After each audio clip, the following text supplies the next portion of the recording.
ഈശോയിലെ ഏറ്റവും സ്നേഹമുള്ള സഹോദരങ്ങളെ, മർക്കോസിൻ്റെ സുവിശേഷം 11-ാം അധ്യായം 20 മുതൽ 24 വരെയുള്ള തിരുവചനങ്ങളാണല്ലോ ഇന്ന് നമ്മൾ കുർബാന മധ്യേ നമ്മൾ വായിക്കുന്ന തിരുവചനങ്ങൾ.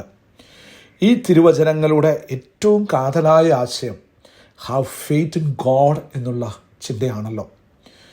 ഈശോ ഈ പാസേജ് വഴി നമ്മെ പഠിപ്പിക്കുന്ന പ്രധാനമായും 3 കാര്യങ്ങളാണ്. ഒന്നാമത്തെ കാര്യം, faith has power, even mountains can move എന്നുള്ളൊരു ചിന്ത ഈശോ സുവിശേഷത്തിൽ പറയുന്നുണ്ടല്ലോ.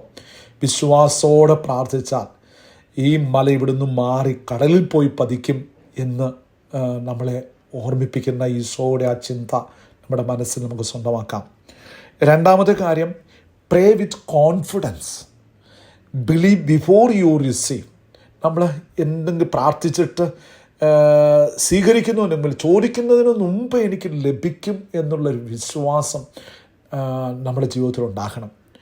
മൂന്നാമത്തെ കാര്യം, ഗോഡ് റിമൂവ്സ് ഓബ്സ്റ്റക്കിൾസ് എന്നുള്ള ചിന്തയാണ്. നമ്മുടെ തടസ്സങ്ങളെല്ലാം തമ്പുരാൻ മാറ്റുന്നു. Nothing is too big for him.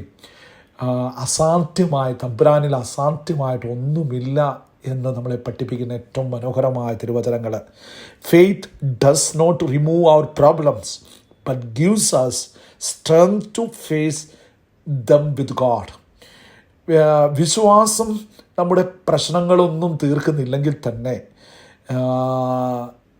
ദൈവം നമ്മുടെ ആ പ്രശ്നങ്ങളൊക്കെ ഫേസ് ചെയ്യാനായിട്ടുള്ള വലിയ കൃപ തമ്പുരാൻ തീർച്ചയായിട്ടും തരും എന്നുള്ള വലിയ ചിന്തയാണ് ഇന്നത്തെ തിരുവചനങ്ങളിലൂടെ ഈശോ നമുക്ക് തരിക.